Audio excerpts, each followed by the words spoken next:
আসসালামু আলাইকুম। সবাই কেমন আছেন? চলুন একটা ভিডিও দেখি, তারপর কথা বলছি। এখানে আমি প্লে করছি, ভিডিওটা দেখেন, আমিও দেখি।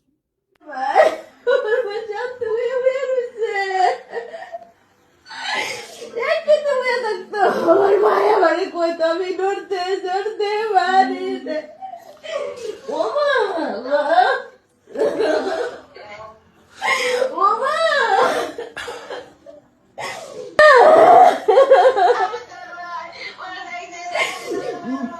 ও আমার আমি কি আমার মার কাছে আর বেশি দিন থাকলাম না বাবা ও মা আমি কইছি আমি যাবো মা আমার মুখ পাতি চাই তোর বাবার মায়ের যে কান্না শুরু করলো রে কেমনে যাবি তুই ও মা ও মা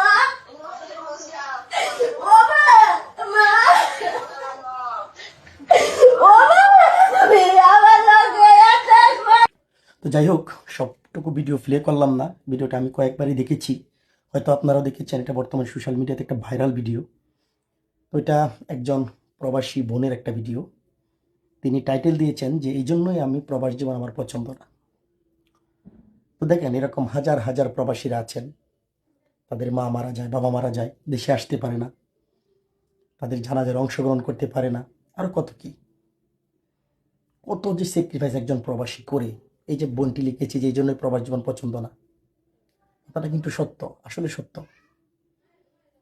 এই একটা কষ্ট, অনেক বড় একটা কষ্ট। দেশে থাকলে হয়তো যে প্রকারে হোক জানাজা নামাজে অংশগ্রহণ যেত, তাই না? কিন্তু সে আসতে পারতেছে না, হয়তো যে কোনো একটা ঝামেলা হতেই পারে।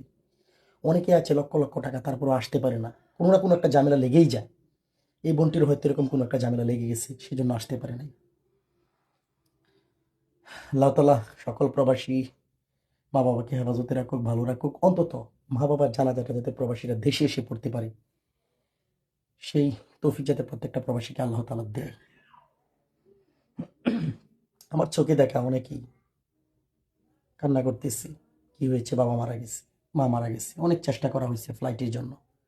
আমার নিজের দোকানেই তার মা মারা গেছে, আমরা অনেক চেষ্টা করছি তাকে পাঠানোর জন্য, কিন্তু পাঠাতে পারি নাই। আমার নিজের দোকানের একজনকে। আবার পরবর্তীতে আরেকজন বাবা মারা গেছিল, অনেক চেষ্টা করার পর তার টিকিট পেয়েছিলাম, দেশে এসেছিল, কিন্তু তার লাশ রেখে দিয়েছিল ফ্রিজিং করে। তারপর সে তার বাবার জানাজা অংশগ্রহণ করে এবং তাকে মাটি দেয়। তো এটাই কপাল। ওই যে যে ছেলেটা আপনার আসতে পেরেছিল, তার কপালটা ভালো, যে আসতে পারে নাই তার কপালটা মন্দ। এরকম হাজার হাজার প্রবাসী আছেন, টাকা থাকার পরেও আসতে পারে না দেশে, যে কোনো একটা কারণে। আল্লাহ তাআলা সকলকে হেফাজতে রাখুক, সকল প্রবাসী মা বাবাকে নেক হায়াত দারাজ করুক। আর অবশ্যই অন্তত মা বাবার জানাজাটা যে দেশে এসে পড়তে পারে, সেই তৌফিক যাতে আল্লাহ তাআলা সকলকেই দেয়। ভালো থাকবেন। আল্লাহ হাফেজ।